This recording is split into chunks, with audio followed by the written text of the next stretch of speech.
Je suis Dr Olivier Fan, spécialisé dans les addictions à l'adolescence. Je m'occupe des jeunes de 12 à 25 ans qui présentent des conduites addictives avec des difficultés sur le plan scolaire, familial et aussi personnel. On parle d'addiction quand la consommation ou la conduite a des conséquences sur le parcours, le développement de l'adolescent. Par exemple, en cas de chute du rendement scolaire, d'isolement social, de conflit avec les parents, il est possible que ce soit imputable à une consommation excessive ou à un excès d'écran ou de jeux vidéo. Pour différentes raisons, l'adolescent commence à découvrir que ce soit la peur de l'avenir, la tristesse par rapport à certains événements, y compris la joie ou d'autres émotions qu'il a parfois, du fait de l'adolescence, des difficultés à gérer.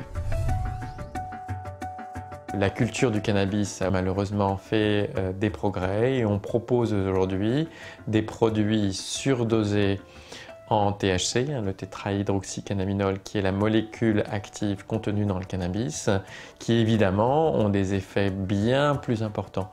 Le joint d'aujourd'hui n'est pas le joint des années 70.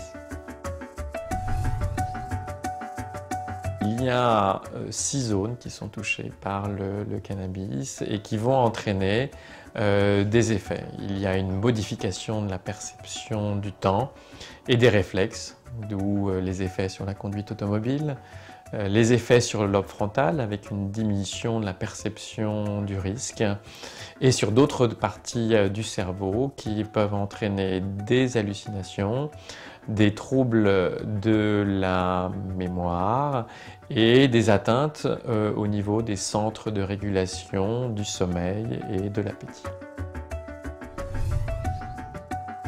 La difficulté avec l'adolescence, c'est la qualité du lien prime sur le message à faire passer. Si la qualité du lien est altérée, quelle que soit la pertinence du message, celui-ci ne sera pas entendu. Quand une conduite addictive arrive au premier plan, les parents n'ont plus confiance en leurs jeunes, qui leur mentent, qui leur cachent des choses. Et les jeunes n'ont plus confiance aux parents, dont ils pensent que leur seul objectif, c'est de les contrôler et d'en faire devenir des êtres parfaits, ce qu'ils ne veulent pas.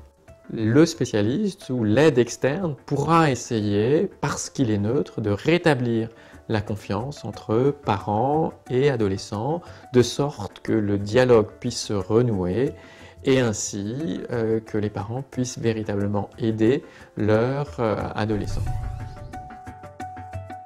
La plupart des généralistes sont au courant des effets et peuvent être un soutien par rapport à des parents ou à des adolescents. Dans les systèmes spécialisés, il y a le dispositif des consultations jeunes consommateurs. Il y en a à peu près 300 en France qui sont libres d'accès et entièrement gratuites et qui proposent une aide, que ce soit aux adolescents ou aux parents. Et puis enfin, il y a les centres spécialisés en addictologie qui couvrent aussi l'ensemble du territoire.